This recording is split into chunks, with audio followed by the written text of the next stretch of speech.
Morning Majlis, talking the stories that are shaping headlines. This is Pulse 95. This is Pulse 95, and a very good morning and welcome onto the Morning Majlis. Now, look, the COVID-19 pandemic has taught us a lot of things. Now, remember the times when banks also closed due to the decisions and the disinfection program. A lot of us thought, where can we go in terms of depositing our checks and in terms of getting things done? But also, it also looks at how the bankers themselves, when they have had to work online or remotely, they must have thought, hang on a minute, we were front desk people. What do we do? And there's also a future generation of bankers who know of banks as in a physical established institute where you turn up in your nice suits and you're working there.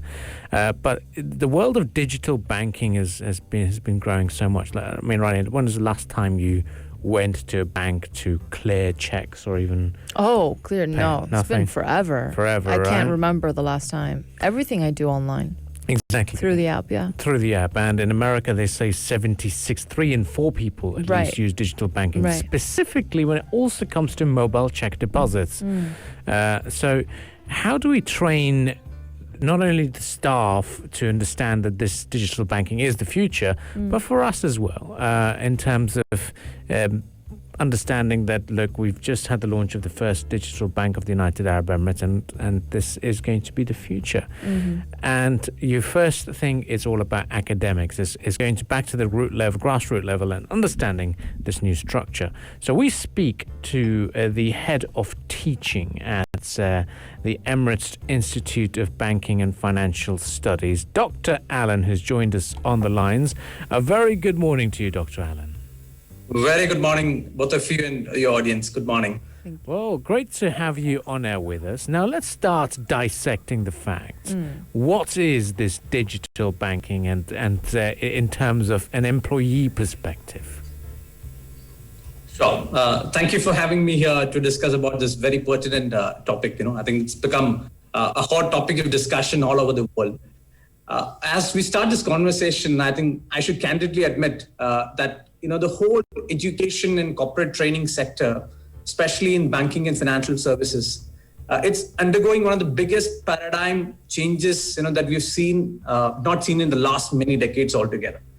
I'll start with a small instance just to illustrate this point. So way back in 1994, that's almost 27 years back now, at a technology conference, Bill Gates then said, we need banking, but not banks. People are like, what is he saying? You need banking, but not banks. Who else can do banking? So probably that was ridiculed as an idea, of a technology enthusiast. But today, we all realize what he meant. What he said 25 years back is probably what's relevant today. Today, technology companies are becoming banks. You have an Amazon Pay, you have a Google Pay, you have a WhatsApp Pay, basically taking over the whole payment space, which was once a monopoly of banks world over. And these are fast-growing companies in these segments. And today, technology companies are becoming banks, and banks are kind of struggling when it comes to competing with these new age startups, which are very nimble, which are very, very fast forward when it comes to their execution and all this. So the whole gamut of skills, the whole gamut of how we look at the skills for banking sector or financial services sector has changed, in my opinion, over the last few years, especially more so in the last 2-3 years and after the COVID disruption. So just to take my point further, what I would like to say is the skills have changed, and you need what we call as the future skills, so that the employees are prepared for the new generation of banking that's going to come. And that's a very important thing that we are working on here at the IBFS. Yeah, Dr. Allen, just to back up what you just said, a global analytics company, FICO, has released a second annual consumer digital banking study that found that consumers, for example, across the U.S. and Canada, they've embraced digital banking and biometric identity proofing during the pandemic. About half of North American consumers are more likely to use digital means to open a financial account than a year ago, while almost a third are less likely to visit a branch to open a new account. So this leads me to the question, do you think that is the new norm, even if the pandemic is over? Will we go back to going to the traditional branches, or are we now prone to only using digital means when it comes to banking? Is that going to be the new norm? I think you've pinned the nail on its head. So it's exactly what he said. It's going to be a new normal. We're not going to go back to the whole old world of branch-based banking, which is something that, as you started at the start of the conversation, you said that's what we were used to, but no longer. If I can just throw a few more pointers here as to why it's moving in this direction. As per a study that was done by PwC a few years back, they said the cost of doing a transaction in a branch for a bank, the cost of a single transaction is somewhere close to $4. So it comes to, let's say, around 15 dirhams.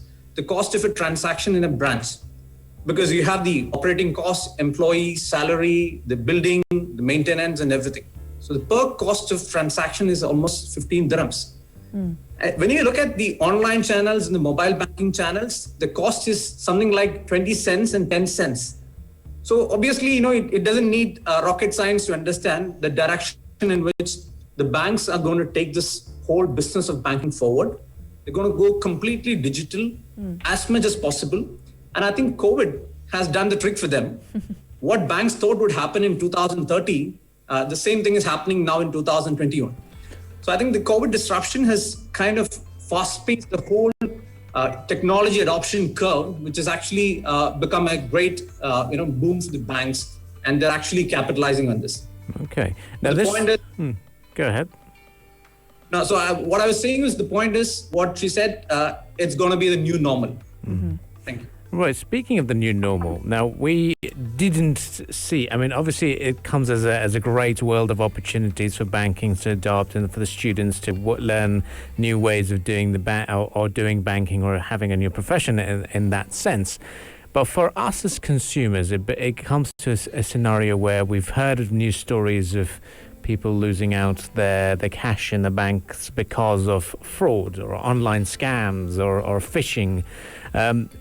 What kind of a challenge does this digital banking also pose on banks, especially when it comes to data security and also the financial security or the monetary security of all the people's savings within the banks?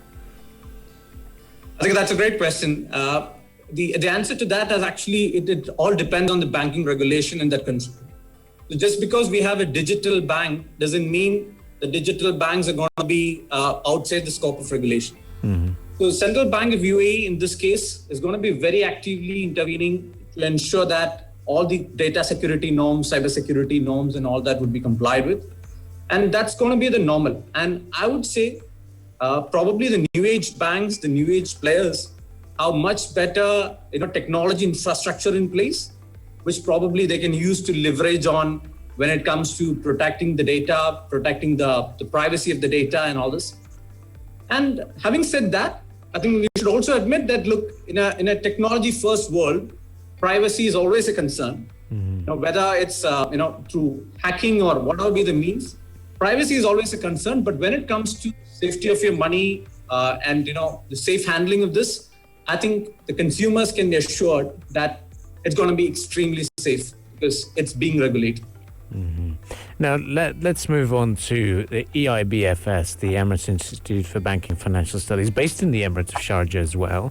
How has your teaching changed? Because you've seen the pandemic and you've seen the big rise in digital banking, which was in fact well before the pandemic. How have things changed now in terms of how you're teaching and explaining to the young minds about how the future of banking is going to be? Great. I think that's a great question, and I can happily answer that. So the focus post-COVID disruption, post the pandemic, has been on what we call as reskilling the workforce. And that's something that EIBFS has taken as a very important initiative post the COVID pandemic. Just to give you an instance here, we just talked about the cost of transaction in a branch banking and all this, and the direction forward for banking. If you look at the population, the banking employee population, and you would rather see that, look, it's heavily spread across the bank branches. and almost 70 to 80% of the branch banking staff are UAE nationals. And they are the ones who are actually facing the music of this digital disruption and all the digital trends. So their jobs are at risk, and we need to reskill them to something that's more important, something that's more sustainable. So this has been our focus, post the pandemic. So we focused on what we call as the future skills. And we had a very interesting program called the Future Proof Banker. We told them about technology, how technology is disrupting, what are the use cases of fintech, blockchain, AI. And we told them, it's something that you don't really have to be really scared of. It's all about how you adjust and how you take it forward. So we had a great experience training over 3,000 plus bankers, mostly from the branches of different banks in UAE. And we give them a mindset change and awareness about technology and looking at technology as an opportunity, and how do they embrace change and become agile and nimble so that they can actually compete with the new age players. So you have to compete with a tech startup. So you have to be as nimble and as agile as them. And this is a challenge, but as an education institution, I think it's been our responsibility to ensure that the workforce is prepared for this disruption. And we're glad to say that we've trained over 3,000 plus people, as I said, and it's been quite effective last year. Amazing. Well, that's incredible to see in terms of what's been in the plans. Dr. Alan, thank you very much for joining us this morning and talking to us at great length about the world of digital banking and how, and shedding light on the fact that each transaction, in fact, costs 15 dirhams should you be banking through the branches. And we would love to hear from you at some point in the future as well. Sure. Thank you. Thank you so much. Thank you, both of you. Thank you. Thank you for having me here. Thank you so much. Okay. All the very best. That was Dr. Alan, who was the head of teaching at the Emirates Institute for Banking and Financial Studies.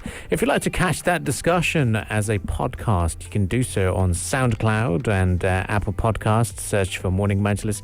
You can also head on over to our YouTube page, Pulse 95 Radio, and that's where we'll upload the video podcast of this discussion as it was held virtually via Zoom.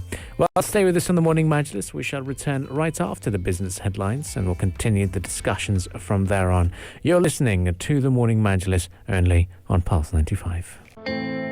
If you liked this episode of the Morning Majlis, drop a like and subscribe. 95. Be sure to follow us on Instagram for all our daily updates and top stories. Pulse.